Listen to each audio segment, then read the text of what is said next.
once he got out of that, once it became a real conversation because of Scott's opening statement, and then obviously the way it goes from then there's a rebuttal and then they go back and forth and they have these, differing exchanges. Kristol just started resorting to outright lies on a lot of like recent history. One of the greatest moments in the debate was when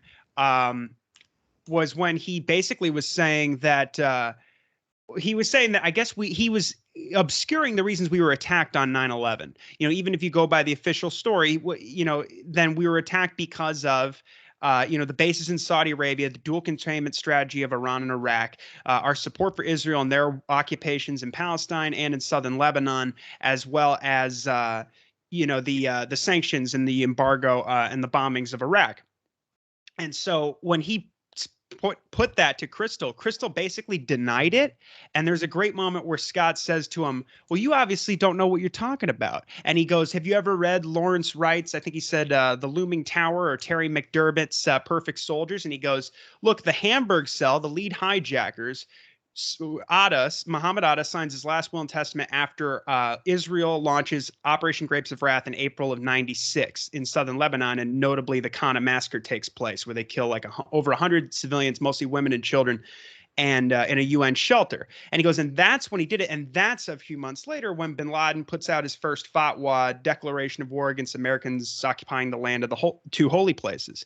And Kristol just kind of, if I'm correct, we'd have to go back and look at. There were a few moments of this where Scott would say something like that, or just point out how actually no, we did intervene in Syria, and your narrative that we just didn't, and it's a real blight on our record. Scott would put the facts out there and really forcefully, and then Kristol would just kind of go. And there were even parts where Epstein was like, "Would you like to respond?" There were at least a couple of times where he asked Kristol, and Kristol was just like, no. Like it was very bad. So I'll just say that he also said things like, we weren't involved in the Iran-Iraq war. It's just really a lot. There was a lot of lying. I didn't know. I thought he would try and act like he's very proud of the record and then lie about it. But instead he just sort of, I didn't know he would like, deliberately like obfuscate things like that. Like, it's obvious that we backed Saddam in the Iran-Iraq war. It's obvious why we were attacked on 9/11. It's 20 years later. Most people know that stuff. So for him to just say, and then there was that part where, and then I'll stop, when he actually got into that conversation about Al-Qaeda, and Kristol pivots pathetically to go, well, you think the Taliban are going to be, you think these people are going to live in liberty and civility now that we've left? And Scott was like, no. It was incredible. He's like, I don't know what that has to do with anything.